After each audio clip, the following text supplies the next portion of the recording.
Welcome to Blockchain Commons, our monthly Gordian developer meeting.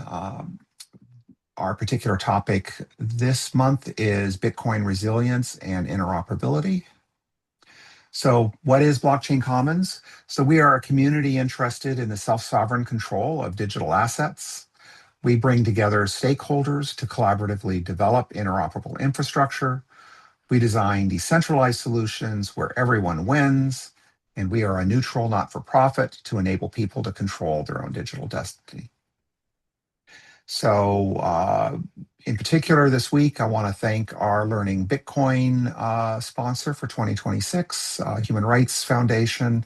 If you're interested in sponsoring us or particular projects that we do, please let us know. For today, I'm going to do a very brief review of our last quarter. Then Shannon is going to be talking about sharding secrets, in particular with Bitcoin Core, and Stan is going to be talking about Keylay.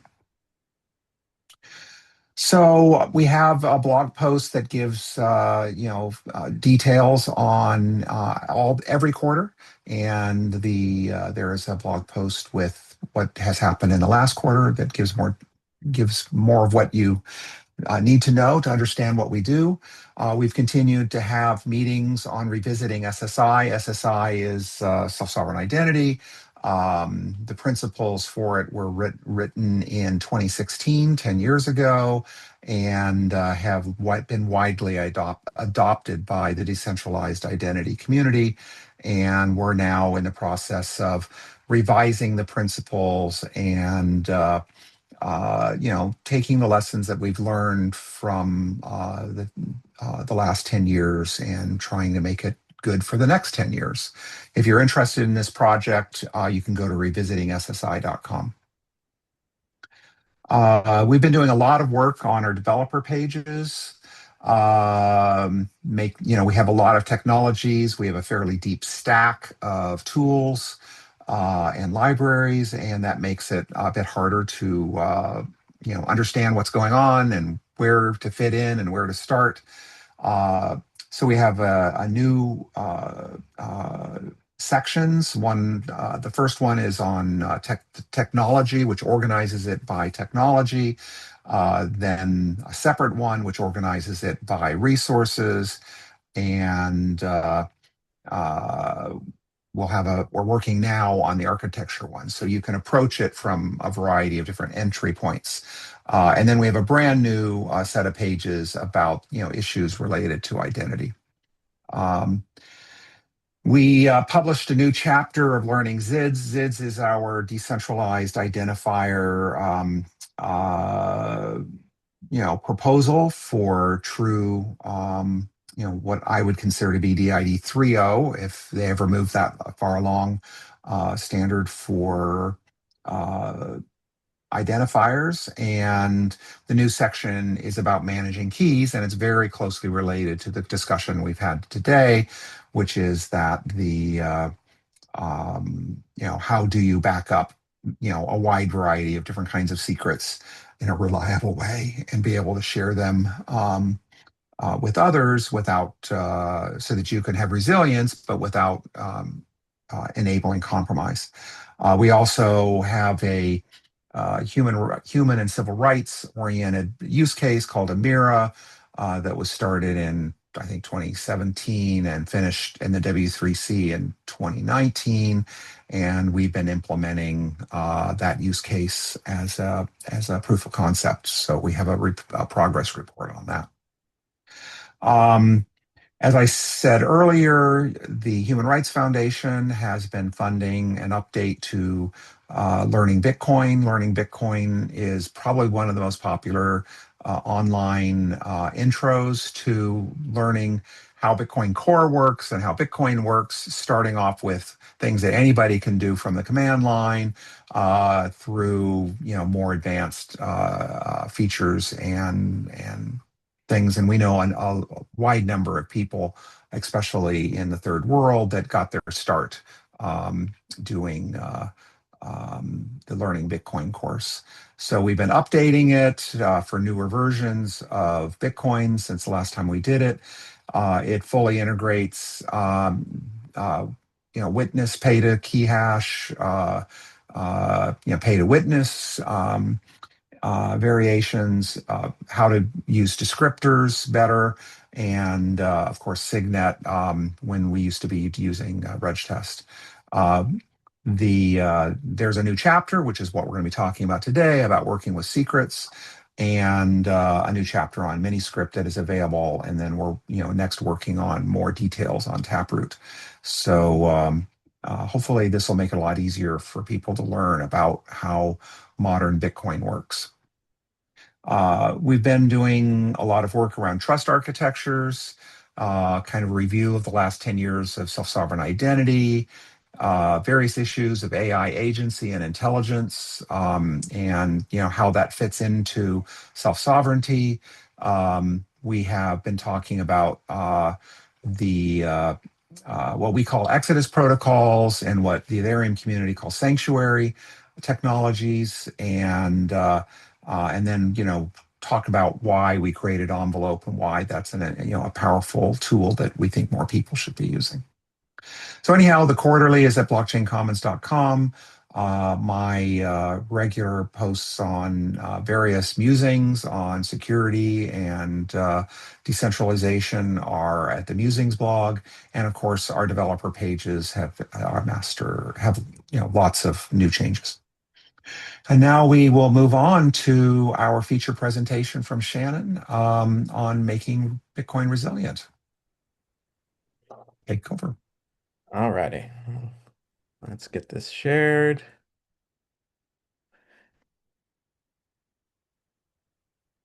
All right, there we go. Um,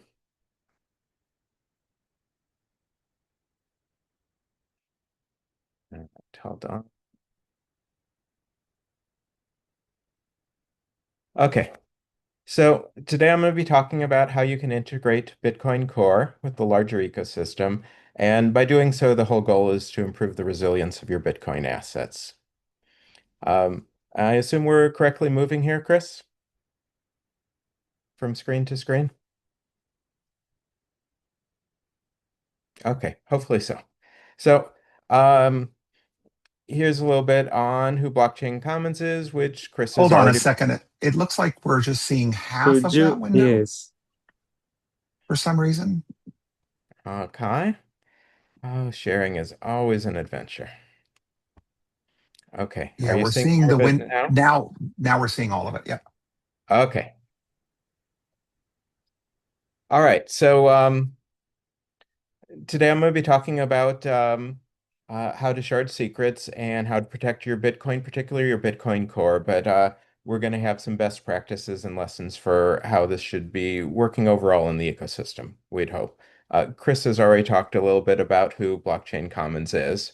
Um, and as he said, this is drawn from work on the new Learning Bitcoin from the command line that I've been doing this year. If you go and look there, it's at learningbitcoin.blockchaincommons.com. What I'm talking about today is basically a synopsis summary, top info from chapter 10, which is called Working with Secrets. And here's the link to the overall Learning Bitcoin course. It's something that Christopher and I have been developing since about 2017 or so, so it's had almost 10 years too. And every once in a while, we need to do a big update because Bitcoin is constantly changing. And so this is 3.0 that I've been working on since the start of the year. And as he said earlier, we've got most of it updated. And Taproot's the big addition that we still have. Okay, so today we're basically focusing on two themes, and the first of those is resilience. It's very important if you have self-sovereign control of your digital assets. Bad things are going to happen, and you don't want to lose your funds or digital identities or whatever else you're protecting with keys. And so that's what we're going to be talking about today. How do you protect your keys? But we're also going to look at the theme of interoperability. It's an important part of everything because it gives you independence. It lets you move your assets around as you see fit, and it also supports resilience. Without interoperability, you're probably not going to get to use these other resilient protective functions that you want to use. As we're going to see Bitcoin Core, we have to get things out of Bitcoin Core to offer the best resilience, and that requires interoperability. So they're really closely intertwined. And this is a very real need. Many of us have heard the story about the guy in Wales who sent a hard drive to the dump and realized it had what's now hundreds of millions of dollars in Bitcoin. It's not the only such story. I have a couple others here. Uh, in our opinion, when you're talking about self-sovereign control of your digital assets, when you are holding them on a hardware device or, in Bitcoin Core or something like this, and they're not in an exchange, the big problem you're going to have is loss. It's not theft. Doesn't mean that theft you have to not worry about at all, but loss is what you have to really keep the focus on. So our best practice to protect Bitcoin is to use multisigs. We have this whole scenario, which we have a QR for here, where you have two hardware devices, and then you print out the codes for a third key, and you shard those, and that way you always have yourself protected. You're on different devices, you're on different iOS operating systems. And it's a huge pain in the neck. We put it out there, and we know that not many people use it because it is real work, especially if you're not talking about huge amounts of funds. Um, so we need better solutions. And Shamir's secret sharing, it's our alternative. It has some issues that multisigs don't have. In particular, it lets you shard your key so that you can protect it. It lets you get your key back from a threshold of those shards shares that you've put out there. But when you reconstruct, it's very dangerous because you suddenly have your whole key in one place, and it may not be the regular place that's secure. So it could be stolen then, but we've already said that we think losing your key is much more dangerous than having your key stolen. So that's why we suggest Shamir's secret sharing if you're not going to use multi-sigs. So going back to Bitcoin Core, we saw that the first problem with keeping your digital assets safe was that um, you you can lose your key. And the second is that there are resilience features, but Bitcoin Core doesn't necessarily protect them. And um, we're talking about Bitcoin Core here because we've done work there. We offer it as a great way to learn about it, and we know some people use it as their wallet. But there's going to be other wallets out there that don't use resilience features either. So in particular with Bitcoin Core, there's two factors. There's the fact that it doesn't support BIP39 mnemonics or entropy. So BIP39, that's where you have mnemonic words, usually a set of 12 words that lets you reconstruct your seed.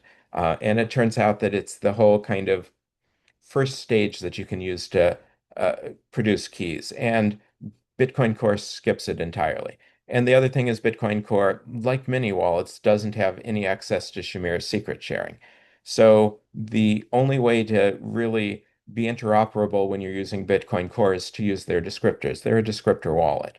Um, and that's all kept natively on Bitcoin Core in an SQL file. It's a very specific format that they have. You can back it up, and you obviously want to back it up, but you're dependent on a file format that someone might not understand in 10 or 15 or 20 years. And you're also dependent on a singular database that isn't sharded, that could be stolen if people grab that one thing, or that could be lost if you lose that one thing. And so it doesn't have any of the advantages of secret sharing. So I mentioned that BIP39 is kind of the first stage, and so I wanted to lay out all of the stages of how keys are generated on most wallets. Most of the time, you generate entropy, and you turn that entropy into the mnemonics. It's 128 bits of entropy. It's checksum. It generates 12 mnemonic words. There's then a one-way hash, which uses a password stretching function that gets you to what's actually called a seed, which is the BIP32 definition. But the funny thing is, this entropy back here That's what actually is used by the whole system, the whole interoperable Bitcoin ecosystem as seeds, not the BIP32.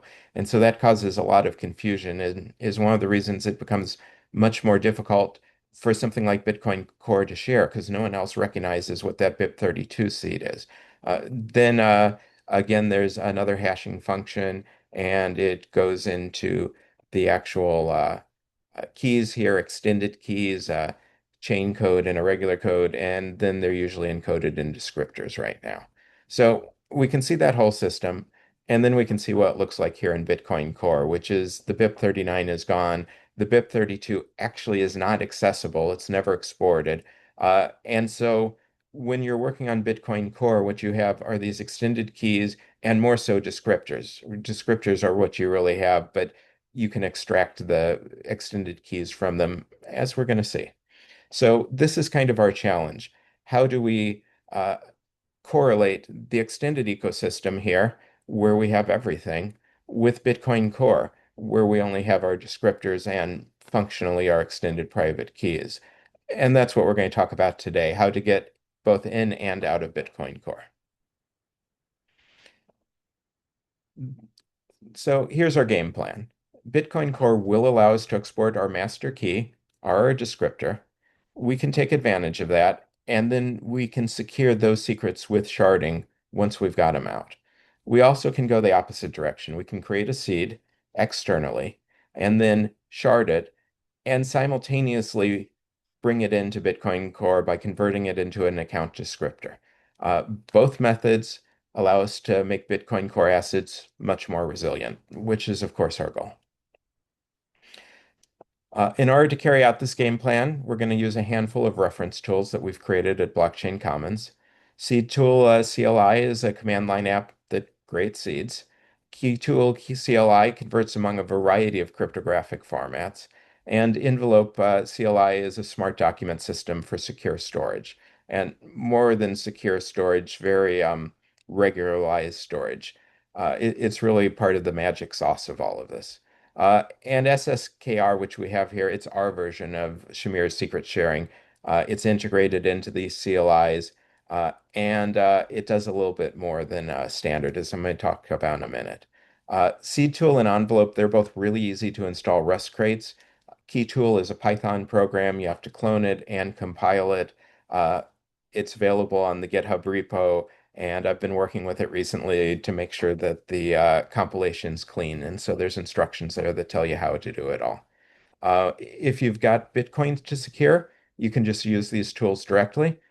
More generally, though, we're offering best practices. We encourage developers to consider the interoperability that we're displaying here, to consider the tools we're displaying here, and hopefully take advantage of some of these same tools to offer interoperability for their own wallets.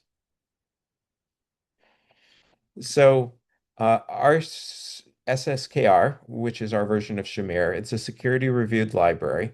It supports not just thresholds of people, which is what Shamir usually does, but also thresholds of groups, which each have met the criteria of a threshold of people. So you can say, for example, that we have to have at least 2 out of 3 people from 2 out of 3 groups, or something much more complex about that.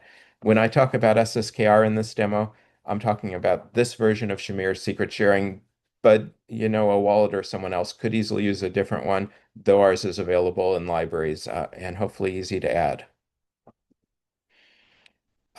So we're going to start out with the idea that you already have your assets within Bitcoin Core. And we're going to talk about how you would export these secrets that are actually exposed to you, and then how you'd back them up afterwards, since that's the point of getting them out of Bitcoin Core, to make good, resilient, solid backups. So here's that game plan I showed earlier, hopefully actually readable now. It's really simple. We just either export a master key or a descriptor. I'm going to do both.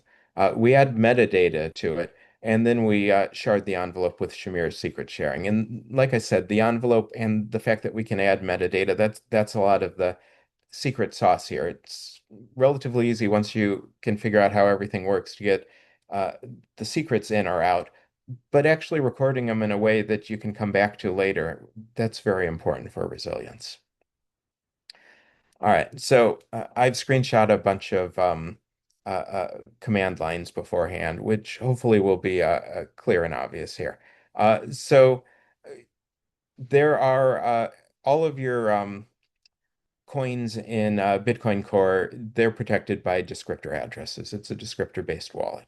And here we can see a listing that I've made of all of the descriptors in a brand new wallet that I set up. There are 8 of them, which is typical. Um, and they all include the master private key. It's the xpriv right here. And since it's the master private key, it's all the same private key. And you can see it's the private key because our derivation path here is all listed after the key. If this were a key that was derived lower down in the path, we'd have part of the derivation path at the start and part at the end. But the fact that it's all at the end tells us this is the master key. That's what we want.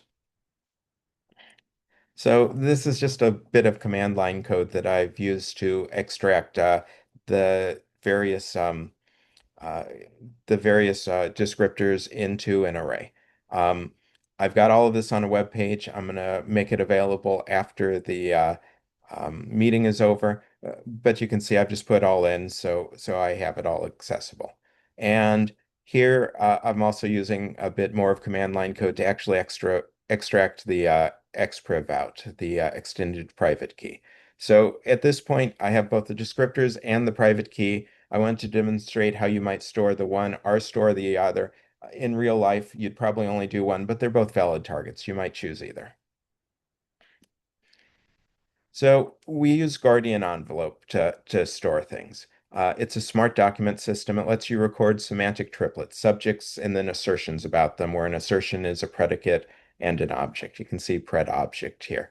Um, I'm creating an envelope where the subject is the master private key, and the assertions are all meant to describe it. What is it? What software created it? What software used it? What derivation paths are in use? The metadata is intended to help with the future recovery of the digital assets.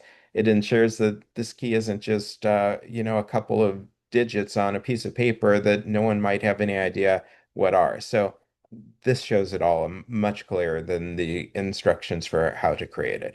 This is what a Guardian envelope looks like. You can see at the top, the subject, this is my private key. You can see I have an ISA that says it's a master key.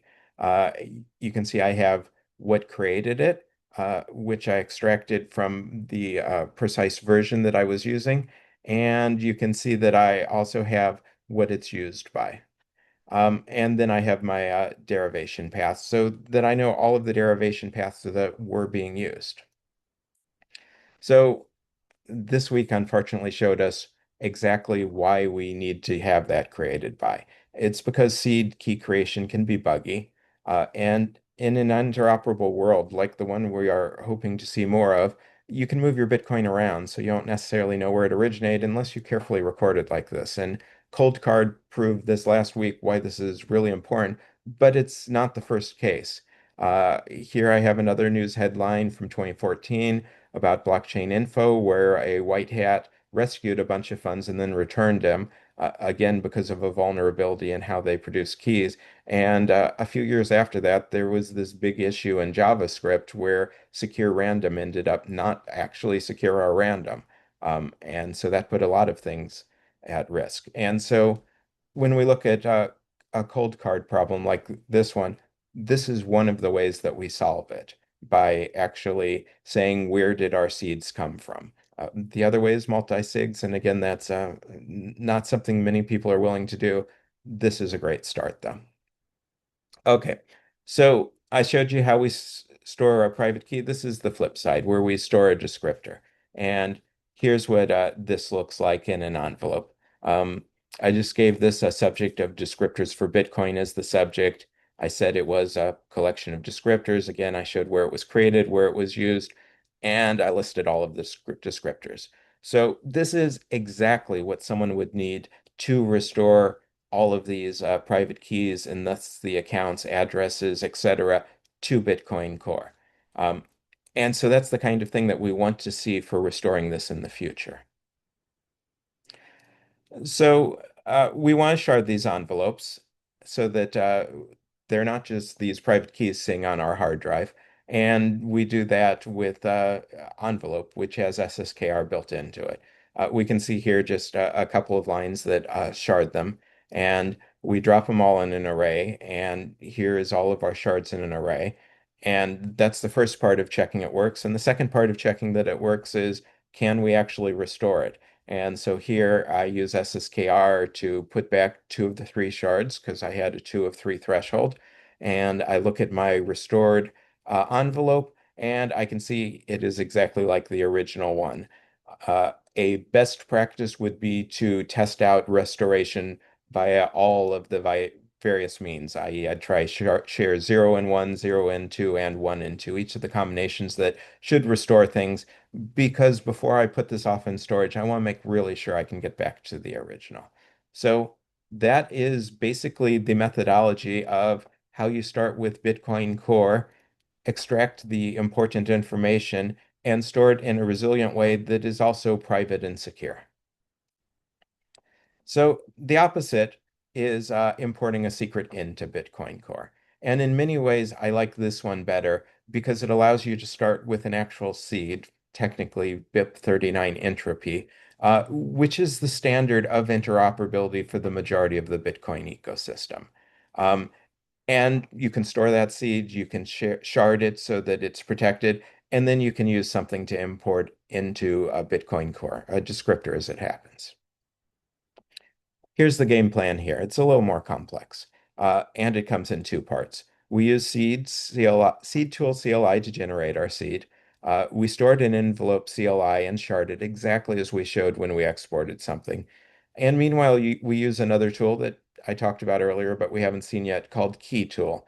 And Key Tool is a magic little tool that imports and exports from, I don't know, 20, 30, 40 different cryptographic formats. And so it allows, among other things, us to turn that seed into the account descriptors that we're going to need. And those we're going to then import into Bitcoin Core. So here's how seed tool works. We type seed tool and it generates a seed. Um, and in this case, I demonstrate how it works and then I save that into a variable. And of course, the second one that I generated that I saved into the variable was different from the first because it generates a new one each time. That's why we keep it in a variable so that I'll have that static one that I'm using. Um, we're going to first do the import into Bitcoin Core here, and that's via Key Tool. And the way that Key Tool tends to work is you give it an input, in this case a seed, and you tell it what type of output you would like to see. So I'm going to need to generate 2 bits of information to be able to import into Bitcoin Core. Technically, I only need to generate one because this fingerprint you don't have to have, but it's a metadata, just like everything else. It'll tell us what seed this came from, and so it's important to have if you can get it. In this case, I'm just generating that fingerprint, and I'm saving it to a variable. The other thing you need is an account key. I could choose to generate a master private key like the one we exported, but one of our general philosophies of architecture is what we call least necessary. We always want to give the least permissions, the least information, the least access that we can, are looking from the flip side what's needed.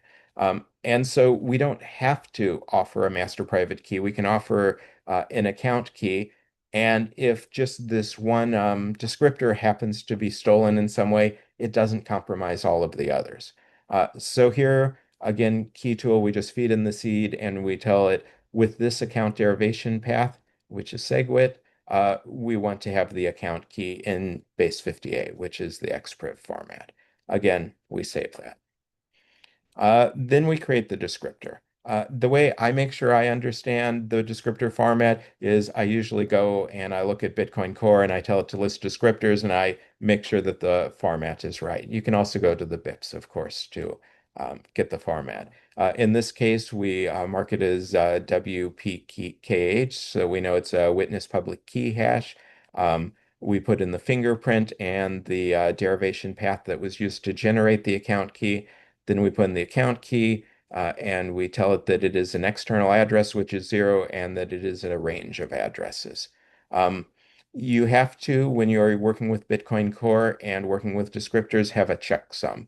Fortunately, Bitcoin Core has a way to just use get descriptor info, and you can generate a checksum. I use a program here called JQ, which lets you extract individual bits of data from JavaScript output, and I get the checksum from that. And then I put together my descriptor. And here's what it looks like. You can see there's the WPKH.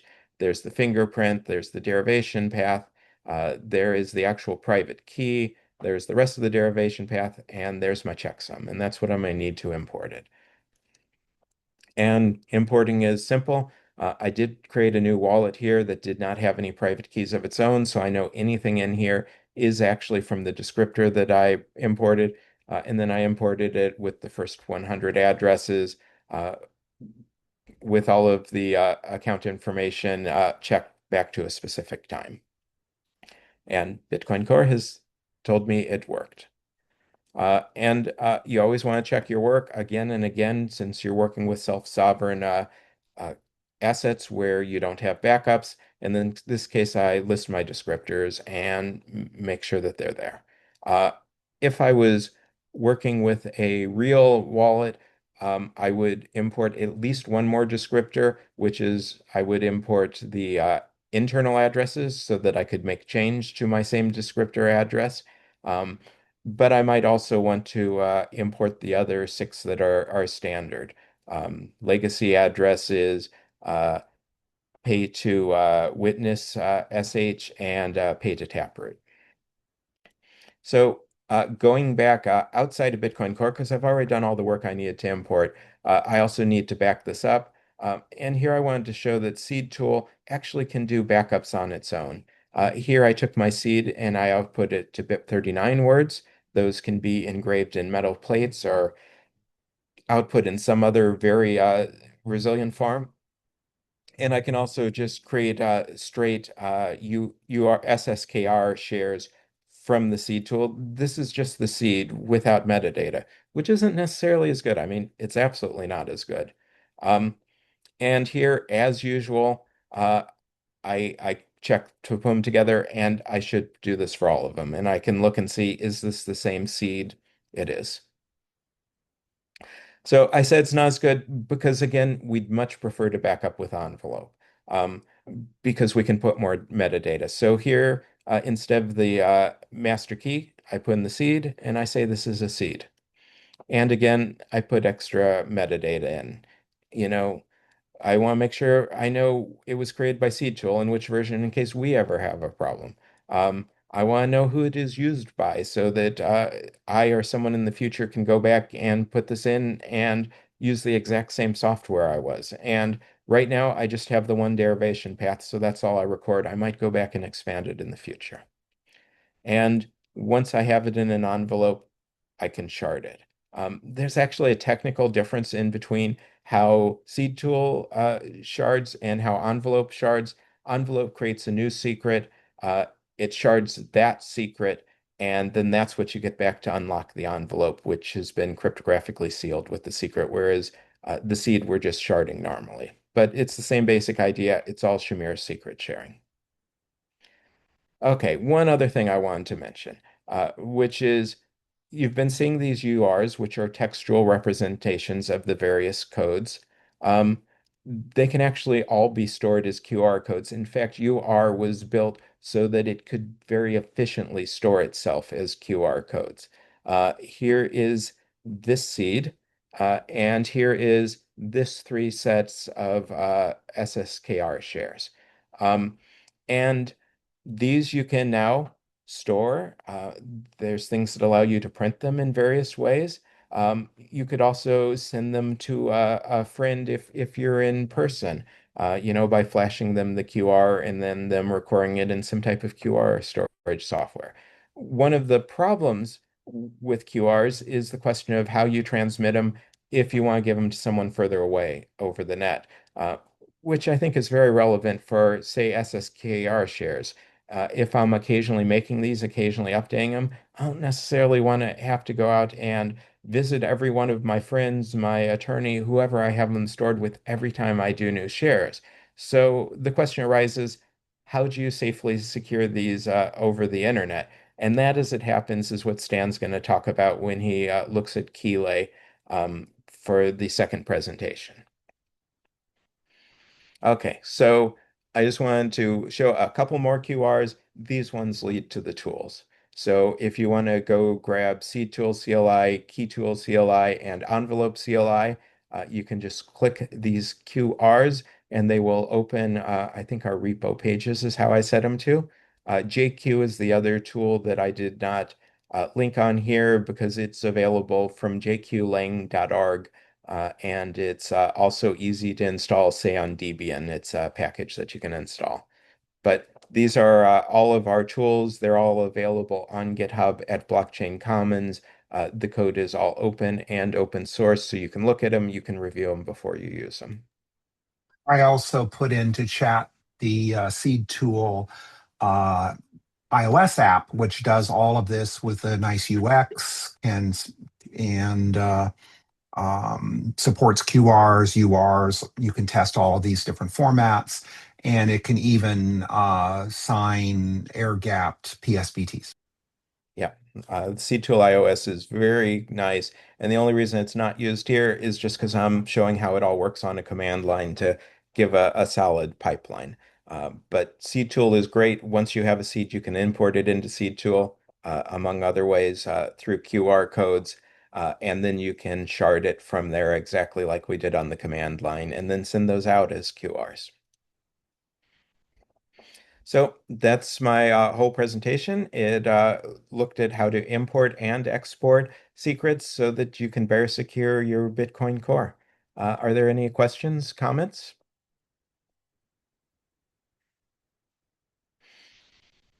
Alrighty, Chris, I will hand it back to you. One last QR here. That is chapter 10 of Learning Bitcoin, which goes over much of what I discussed here today in much greater length. That's great, Chris? Shannon. I like seeing the use of all the command line tools like that. That's cool. Yeah, great. Thank you, Dan. I have loved working with command line stuff for a long time, so it's really great to be able to show how you can just sit down and work through it all.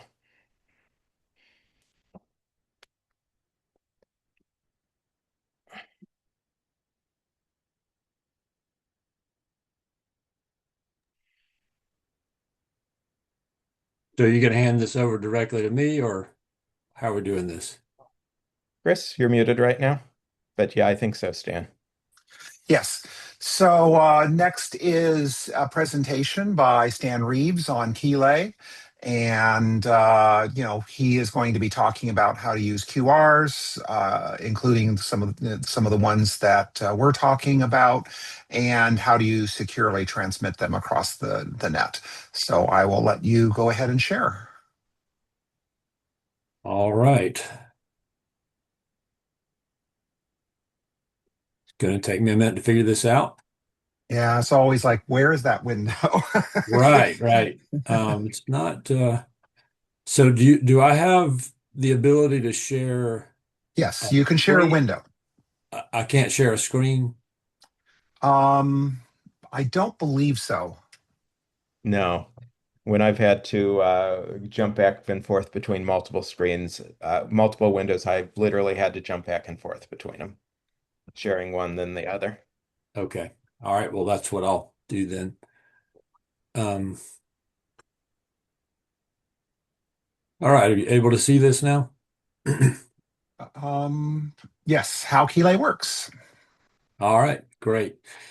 Well, I appreciate everyone who's stopped in to hear about this. This is a project that I began working on about a year ago after I did a deep dive on multi-sig setups, both for myself and also to helping some others on board into multi-sig. And anybody who's done multi-sig knows that there's a lot of friction involved, and I was really surprised at just how tedious and difficult it was. And so I guess I was inspired to think about how I could build a tool that would take away some of that friction and some of the privacy concerns with that.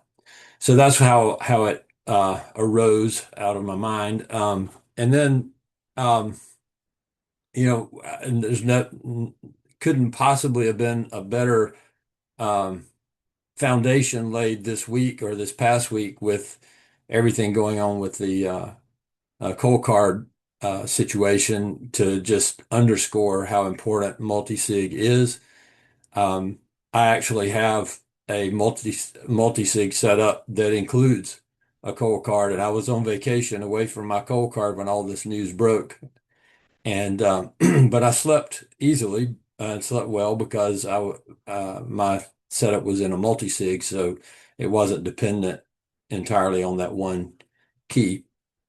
So multi-sig is really important, and particularly what this addresses is being able to set up a multi-sig remotely without using tools that for communicating the information that might reveal something that you don't want to reveal, in particular, most importantly, your descriptor.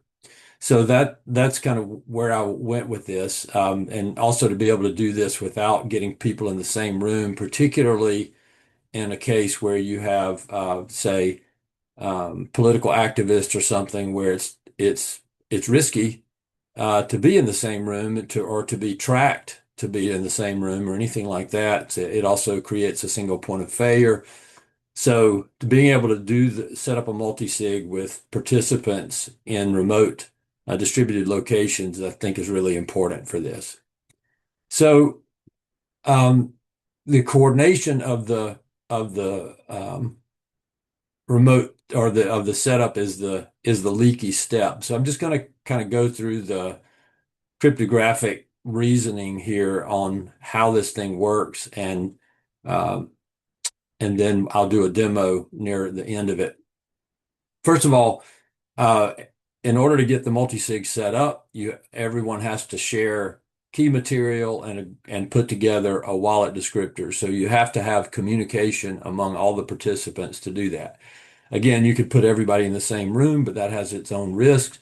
So if you want to do it remotely, then that means there's a temptation to send that information over email or over a messaging app that you may or may not have full control over the privacy of that. So, and then also once you get it set up, just to be able to spin from the multi-sig, especially if you've got remote participants, it's way better if you can do that over some kind of private channel. So the descriptor is particularly important because the descriptor itself, once you have that, you have a pretty significant privacy leak, because you can then determine every address that will issue from that wallet and the balance of the wallet, as long as you continue to use that setup. Also, you have metadata leaks that would reveal possibly who you're coordinating with, when you're coordinating, and so forth. So again, for activists and people like this is really important to be able to have a privacy solution for this. It also helps to take away some of the friction because, as we've seen, multisig is an important solution for lots of different risk factors in wallets. So I'm starting off with the threat model that the relay is the adversary. So we're assuming we cannot trust the relay, and that pretty much dictates how I set up everything. So we are going to assume that the relay could potentially record everything, try to read the contents, try to substitute handshake keys, possibly try a replay attack, and we need to be able to function even under those kinds of threats. So there are 4 guarantees in Keylay. First of all, the relay never learns plain text. All the cryptography happens in the browsers of the participants. There's no key substitution without already knowing the code. The code is the thing that sets up the initial channel and handshake. A code that's compromised later does not unlock past sessions. In other words, we have forward privacy. And then finally, private signing keys never enter Keylay at all. So Keylay is a coordination layer. It's not a wallet. So to begin with, we start with a session code, and a lot of this will become clear when I do a demo. But the session code is a minimum of 10 characters. It uses by default, a pruned 31 character alphabet so that there's no confusion about things like 0 and O or pronunciations of certain letters. And this requirement produces a code of about 50 bits of entropy that would be shared out of band, either through a phone call, a piece of paper, signal, something like that. That will be shared among the participants. Right now, the way it works is it assumes just 2 participants at a time. My goal is to expand that out to be N participants, but for now it's just 2. So that session code is used in 2 ways. First of all, it's used to derive a name for a WebSocket channel through a hashing process. And then secondly, it's used to authenticate a handshake. So the session code derives an authenticates an HMAC key. So and uses expansion of the key. So you do 300,000 iterations in HMAC to make it difficult to do a brute force search attack. So then with that, we go to creating fresh keys. So both participants will create a public key and a private key, and then will authenticate their own public key because they have a shared code. And now both parties have the other one's public key and their own private key, and it's been authenticated through the code. So so there's no way that you can have a man in the middle attack with this particular approach, because that code at the beginning is the authentication layer that makes sure that no one else can just substitute a key into the process. So anyway, it's not a signature. It's basically an authentication. The authentication applies equally to both parties, so there's no distinction with the code among parties, so that you don't have an individual signature, but you do have authentication that everyone that is in the channel belongs there. So from there, we use an X25519 process.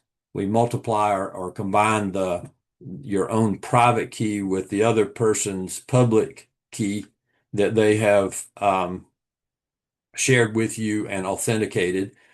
And from there, you can derive a session key that is shared. Both parties know it. Both parties have this shared set of bits because they each have their own private key and the other one's public key. And by combining those properly, you derive the same shared bits. So from that, you can derive a session key that then can be used for encryption in both directions.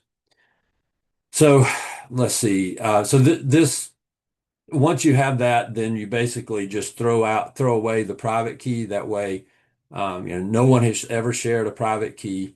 That didn't have to cross the wire, and so it's going to be an ephemeral key, but that guarantees you forward secrecy. So that way, if let's say somebody wrote the code and the initial connecting code down on a piece of paper and shared it, and then somebody intercepted that code, they would not be able to go forward and reconstruct everything this whole process going forward. So let's see. All right. So basically, you can kind of see the process here. You start with the code.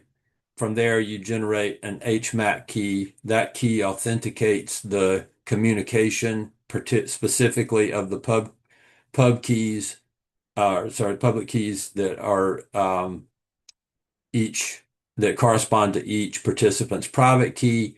Then with the other participant's public key, you multiply with the X25519 process, and then we sort those and create a hash-based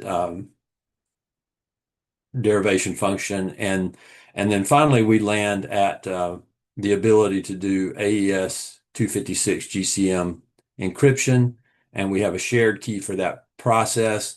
The private keys that generated these public keys are nulled out so that there's no risk of those somehow being revealed at some point. So there are three possible attacks that could happen here, and this might be getting into the weeds a little more than we want to, but so we want to be able to send PSBTs, BSMS files, various blobs of data under AES 256 GCM encryption. So we want that to be able to detect if there's any kind of attack there. So a random 12-byte code is sent along with plain text, so that the an identical plain text is not does not give you the same ciphertext anymore. So we also add in a counter so that you can't do a replay attack. So both parties would expect the counter to have incremented each time. If the counter has not incremented, then that means that there's a potential replay attack underway. So with all these things together combined, then an attacker can't read the messages that are being passed because that's encrypted. They can't tamper with it because that's blocked by the GCM portion of the AES 256 algorithm here. And they can't replay because there's a counter in there that keeps it from being the same thing over and over. All right, so this kind of shows you the process from end to end. You have two participants, Alice and Bob, a relay in between. And so you share this session code out of band. Alice derives the channel name from the session code plus HMAC. Bob has the same code, so he does the same thing. And that way they can connect through a WebSocket connection. They derive the same channel name through that same process. So they're able to talk to each other over a WebSocket connection. I should mention at this point that my goal ultimately is to be able to do this over Nostr, so that you're not dependent on a single point of failure with the WebSocket connection. But even now, anyone can run the WebSocket server. The code is there on GitHub, so anybody can download that and run that themselves. They don't have to trust my implementation of that relay. So from there, they generate these ephemeral key pairs, public and private. Bob does the same thing. Then they swap the public keys with authentication through the code and make sure that they're actually talking to the person that has that code. That guarantees forward secrecy. Once they've both done that, then they can verify that those are real. They use X25519 to generate the shared secret for AES. And again, they can do that on both sides because both of them have that same information once they combine the public and private keys together. So now you have forward secrecy at this point. Now you can communicate in an encrypted fashion. Both parties have the key to do that. For as far as the relay is concerned, it's completely opaque, and the other party can decrypt. So a counter in there, make sure that they check that, and so there's no replay attack there. So the relay itself, the only thing the relay knows is a channel hash, two pub keys, HMAC tags, and they know the size of the cipher text and the timing of the communication, and that's all they know. All right, so I think, yeah, so at this point I want to try to do a little bit of a demo. And I discovered at the last moment when I was thinking of using my browser to scan a QR code that Zoom takes over my camera, and so I can't scan anything with my laptop. But I managed to scramble around and get another laptop going and my phone. So I'm going to do it that way. So first of all, let me change the share that I'm doing. If I can do that. I guess I have to. No, I think I can do it this way. All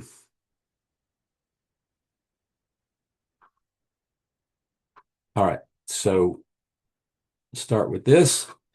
Okay, so if you go to keylay.org, that's just a website explaining all the details of how Keylay works. There's a button in the upper right corner that'll take you to the app. This is just running the same exact code that's on GitHub. And so this gives you an opportunity to start a session, and you can enter a code yourself here. You can make up a code if you want to, but it's preferable to just generate a random code because the algorithm is going to do a better job of getting higher entropy that way. So once you've created a random code in there, that becomes the code upon which the channel is built, and then you join session. Okay, so now it went through that whole process that we saw, but now it's waiting. Let's see. It says waiting for peer handshake to complete. There's no one to talk to on the other end at this point. So if you're say wanted to send this through Signal or something, you can click copy there and copy it and paste it into a Signal app. What I'm going to do is I've got another laptop here that's off screen that I'm going to type in that same code. So let's say I get on the phone or type it into Signal, but suppose I just get on the phone with my partner and I say the channel code is W8EQFMUXJ5. So I just type that in to another Keylay session on another browser, and I click join session. Okay, so now it detected that another party has joined the session. Now we have two parties in the session. Currently, Keylay limits it to two parties, so no one else can join, and no one else can take over the channel either to prevent a DOS attack. So you'll notice that the sender, it says you are the sender there. The other side says you are a receiver, and I'll just show you what that looks like because you need to go both ways with it, but one at a time. So the receiver can claim the sender role, and when they claim the sender role, it automatically shifts the other party to the receiver role. So now you can see what it looks like when you're a receiver, and if you need to send something back the other way, you claim the sender role again. Okay, so I'm going to claim the sender role on the other laptop so that I can scan a code. And what I've done is I've just pulled up a Bitcoin receive address, and let me go back the other way so you can see what's going on. So On the other side, once I'm in the sender role, I'm going to click Start Scan, and then I'll be able to scan a QR code. So I'm going to do that on the other side, and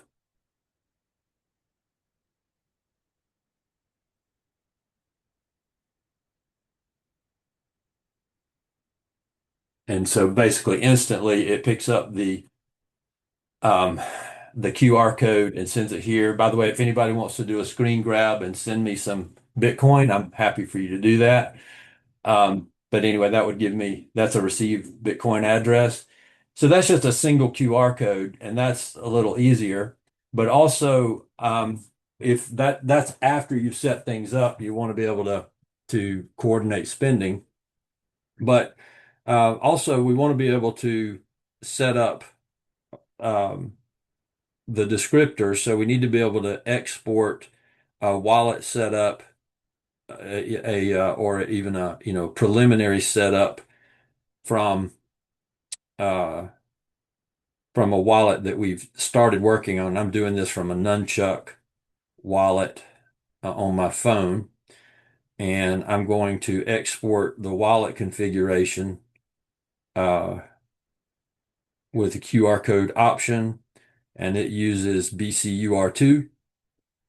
And so this was a little bit more difficult because it will it's a video and it uses BCUR2, and sometimes it takes a minute for it to. So what I wish you could see, but I can't do it on the browser, is it shows you which frames have been selected, have been read already, and which ones are remaining. So now it's done, and now it's created a BCUR2 on the other end. So on this end, now you're using this computer as a coordinator. You could use a hardware wallet to scan that QR code, um, and then without, violating the air gap, and you could use that process to uh, set up the multi-sig. So you can also download it, and depending on the type of QR code, you can download it. In this case, I haven't yet implemented decoding in the browser for the BCUR. So it assumes that the wallet that's reading this is going to read the raw BCUR and then decode it in the wallet rather than in the browser. One of the next things I have to do is implement that in the browser. So at some point I kept, with feature creep, I kept adding one more thing, and I finally was like, I need to draw a line just so I can get this thing out there at some point. So anyway, you can click download, and you can download something, but a it's not going to be the decoded version, so it won't be particularly useful unless you have a software decoder or something. So again, once you get all that assembled, if you want to go back the other direction and claim the sender role and then send it back, scan it and send it back to the other parties, you can do that. So that's basically what it does right now. Like I said, I want to be able to do multi-party joins at the same time, and also to be able to do this where you don't have a WebSocket in relay in the middle, but it uses Noster in the middle. So one thing at a time, but that's where things are right now. All right. So couple of things. Well, go ahead. Oh, I was just, if you have a couple of more things, go ahead and share, and then we'll go to some Q&A, and Okay. then we'll. Yeah, so just a couple of quick things. One of the things as I was going back through this, and this is one of about 12 projects I've been working on. So it's not like I'm working on this all the time. I had to kind of refresh my memory before I sat down to talk about it again. Is revisiting this, I realized I need to use the same code expansion process in the channel name as I do for the code itself, for the authentication side of that. And currently it doesn't do that. So what that means is that the relay itself could, instead of taking 58 years to decode the underlying code, it might take GPU days to do that. If a state level attacker was trying to do that, then they probably could. So I need to shore that up. That's one of the first fixes that I'm gonna do next. Um, and this one is kind of I'm not using a standard uh, Hake algorithm for the handshake where it'd be nice to do that, but what I've done, and I probably should have said this at the beginning, but my design philosophy was only to use cryptographic primitives that are available in standard browser, already implemented in standard browsers in their libraries. So I didn't want to go to the step of either inlining code or writing my own cryptography code. I wanted stuff that was, very well vetted and already being relied upon in browsers. So the problem is that this is not implemented in any browser that I know of, and from what I understand, that it's not even really seriously under discussion in the immediate future. So at this point, I'll just leave it as kind of a hand-rolled version, or not a hand-rolled version, but a kind of a makeshift alternative to that I've already implemented that uses the cryptographic primitives of the browser. So another thing I'll have to go back and think a little bit more about is right now, everyone ends up with the same authentication, so it doesn't distinguish one party from another because we're using a common code and the way it's being handled. Um, there's no distinction. So it's not like it's not a signature. It's just an authentication that you belong in the channel. So that's another thing I want to look at. Um, so just to mention here, these are kind of what I was saying here. As much as possible, I'm trying to use off-the-shelf um, functions that other people have developed and done the deep dive on that I have not. So I've tried to use standards and implementations that already exist out there. I should have mentioned that this handles BCUR as well as BBQR, um, and then uses a standard PSBTs, BSMSs, and descriptors. So yeah, these are just a few things to maybe talk about, but feel free to jump right Thank in you. now. That's at the end. Anybody have any questions? Dan, Tagume, Shazad, Shannon, No Jay? questions, but thank you, Stan, for the demo. That was cool. Thanks. Yeah, I Appreciate it. really love the way that it is able to read the QRs and even the animated QRs and reprocess them to make them clean and something recognized. It's a Right. neat setup. Thank you. Yes. Thank you. So I wanted to connect these two presentations to kind of some of the larger picture, not just here at Blockchain Commons, but what's been going on in the last few weeks. So Shannon and I wrote the original Smart Custody book, which was how to think about single points of failure, how to do cold storage, etc., with the focus on being able to work with single SIGs. And that book is available and is still considered to be, one of the definitive, methodologies, very careful and methodical. But we found that people still wouldn't do it. It might take an hour or more to do, but people wouldn't do it. And so we started working on multisig, and obviously this week has really proven the value of multisig. And as Stan said, if you have heterogeneity in your keys, then you have some additional resilience.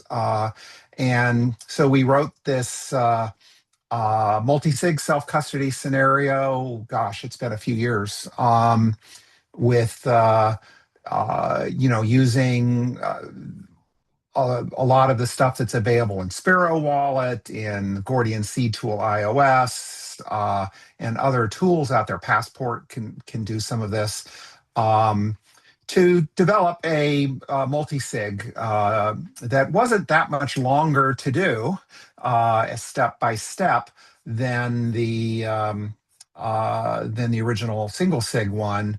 That being said, it's still an hour. And now you've got multiple devices with their separate interfaces. So one of the things we worked on is we have this thing called request response protocols through one of our technologies I'll talk about in a second, which basically this demonstrates the various steps that you would have to do between the multiple wallets to be able to recover and how it would work. And then we went in and went, hey, how does this really help the overall system?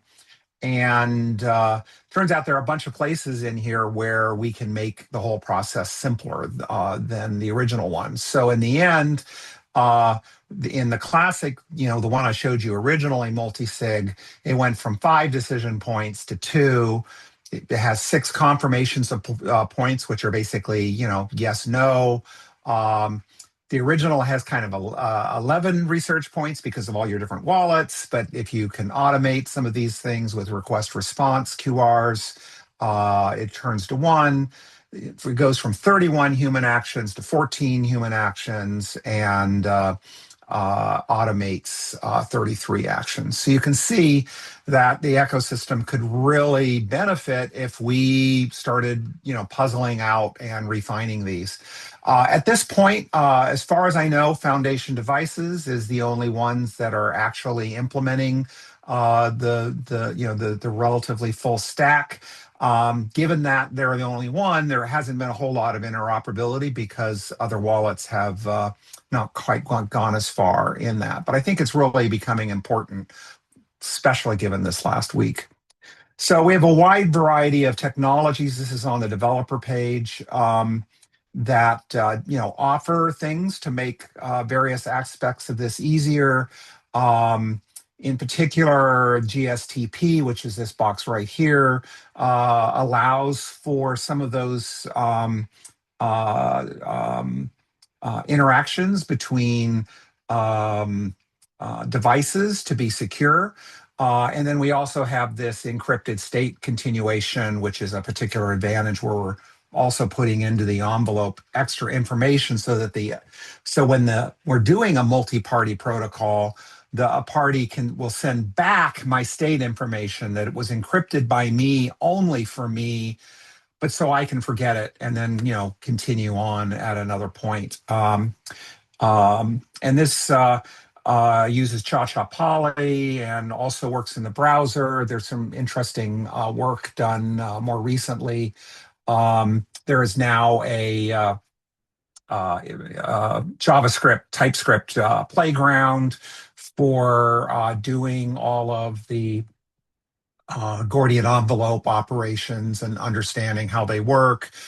There's some good code there if you're working on the browser. So I encourage you to take a look at that. And right now there's a mono repo that has all of our standards in a mono repo, and he's very carefully creating idiomatic libraries for it because all of our native code is in Rust.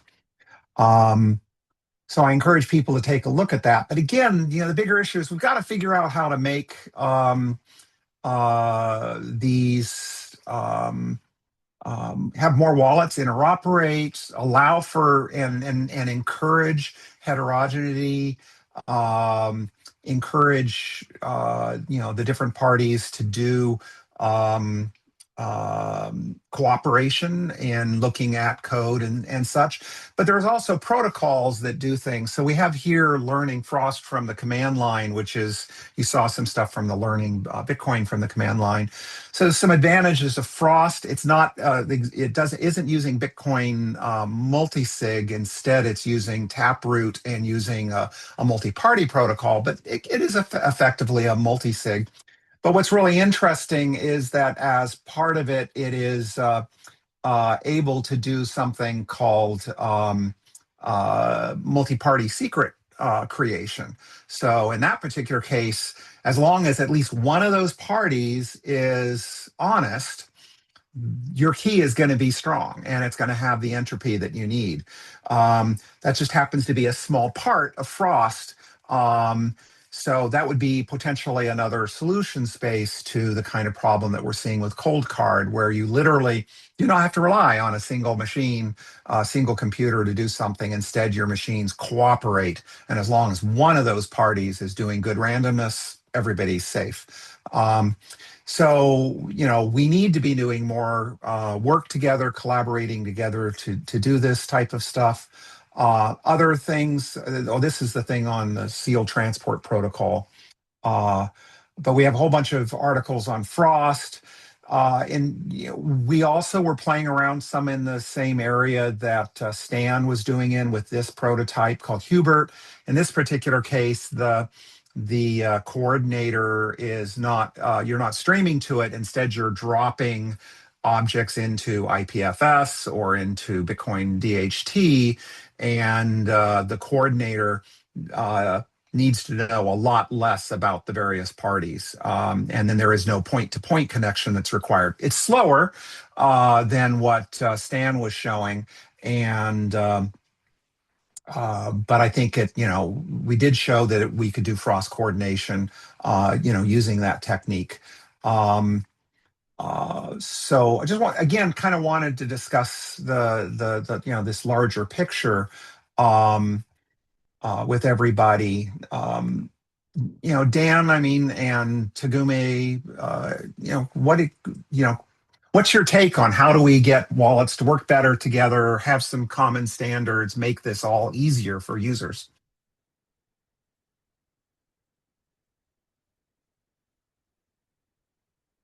Dan, you've been working on some things in this category. Yeah, and I wish I had a better opinion. I personally have been terrible about my one wallet that I've used here and there. So I was interested to see your guys' thoughts on how to back that stuff up, because I definitely do not have any kind of backup right now. But I am excited to see this kind of software put together. I know in our organization, Ryan has some ideas for what they want to work on in the future, but I've don't have any concrete plans to share with you at the moment. So. Yeah. And I think, Stan, you've talked about Noster. There have been a number of people who have been, talking about that as a peer network. I was also intrigued. So our Gordian sealed transport protocol doesn't have forward compromise resistance, but it's designed to allow us to do so in the future. So we just don't have the staff right now to do that properly. I would love if you're interested in helping us make that more resilient. For people who don't understand, there's a concept that was originally in SSL, TLS that I did in the 90s, where basically a compromise in the future doesn't compromise all of the historical information. It's sometimes called forward secrecy, but I prefer that it's future compromise resistant. And it's a property that Signal and iMessage and a number of other protocols do through various techniques, ratcheting techniques, etc. but you also have to be very careful with them. And Gordian seal transport protocol now supports quantum as well as the existing 25519 and Cha-Cha Poly, et cetera. So it just requires a little bit more work to, puzzle out what is the right answer to offer forward secrecy. So Stan, if you know some people that are interested in contributing in that area, it would be great. And then obviously, you've identified, the coordination problem and the fact that there is a leak of correlatable public keys when we used multi-sig descriptors and things of that nature that we've got to solve. Yeah, that sounds good. I wasn't aware of some of the things you guys have been working on, so I'm definitely going to go back and ransack your website after this meeting. Yeah, I mean, and we also have a lot of, stupid little things. So for instance, you had some code that you were sharing and you were reading that thing out loud. Well, we basically have something specific for that called byte words. And, it sort of generates it would generate 3 words or maybe 4 words in this particular case. But like we specifically designed it so that it would be readable by, people who don't have English as their native language. So we found dictionaries of what are the things that, say, Chinese or other, international people would have when speaking English words. It also has a bunch of other, interesting internal checksum properties and compression possibilities. So, and in fact, you're kind of already using it if you're using URs, because every 2 letter in a UR actually becomes a byte word. So you can actually look at a UR and a byte word and basically go, oh, yeah, those match. So you can use it for verbal checksums and things of that nature. So we've been thinking a lot about the UX problems as well, like, the first and last, 4 digits of something is the classic, comparison of 2 hashes. And, that's not good enough. So No. we recommend a life hash in combination with the byte words. And between the 2 of them, you get a lot more strength. It's small, but it's part of, an overall stack where we're trying to think about the whole thing.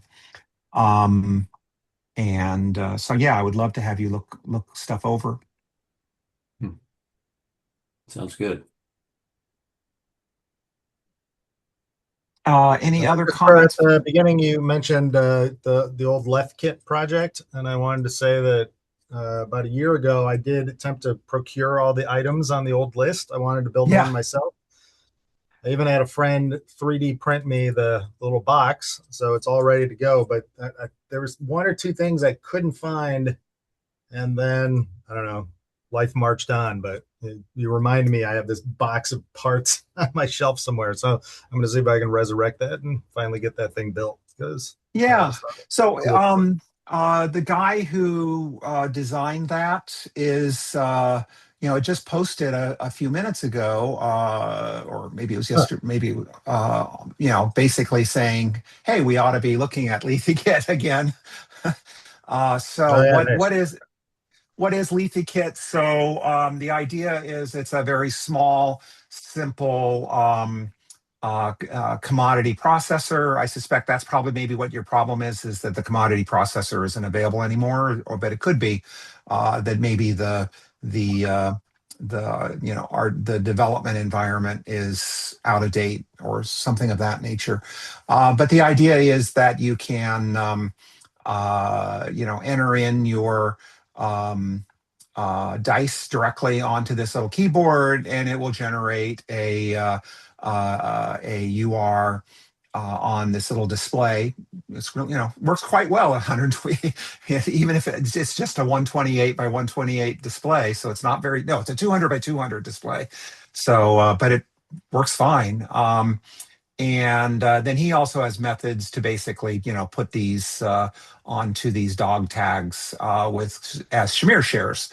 Um, and this was done. This is what, 5 years old at this, 6 years old. So we've had the capability of doing this stuff for a long time. It's just we um, have under prioritized it. so. Uh, yeah, talk to Ken Sedgwick. His name is in here. And like I said, he's still on the Gordian channel, and with whatever obstacles that you have, I'm sure he'll be glad to help. And All if right, you end up with some substitutions, please let us know so we can get them in there. oh yeah, yeah.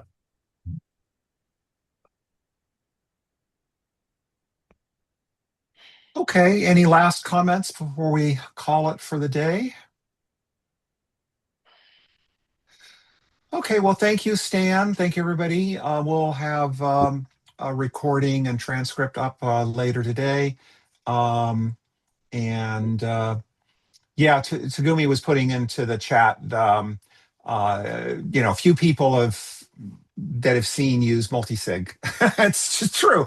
I mean, I'll be honest, part of what started this process was I interviewed some of the core developers and people that had been involved in Bitcoin since like 2013, and the number who had really crappy um, backup strategies or had lost what maybe then was not a whole lot of Bitcoin, but today would be 1 million plus in Bitcoin because of bad practices.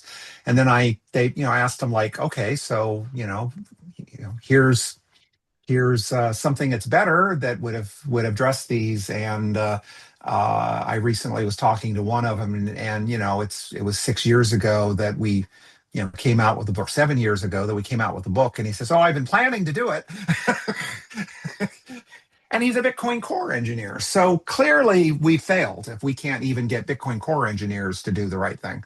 So we've got to find out, how can we remove some of the steps, automate some of the steps, make it such that the whole UX is clean and of course secure. So Yeah, I think automation is going to be the big answer to that, because as we've seen, a lot of us are just lazy about it. So, but if you don't use multisig, backing up with the shares like we showed today is a big way to make sure you don't lose your Bitcoin. okay, well, thank you, Tagumi. Glad you were able to join us. And Shard said we'll have the a video of what you missed in the presentation later today. Have a good week, everybody. Thanks for letting me participate. Yeah, Definitely. thank you for Great, Stan. Appreciate it.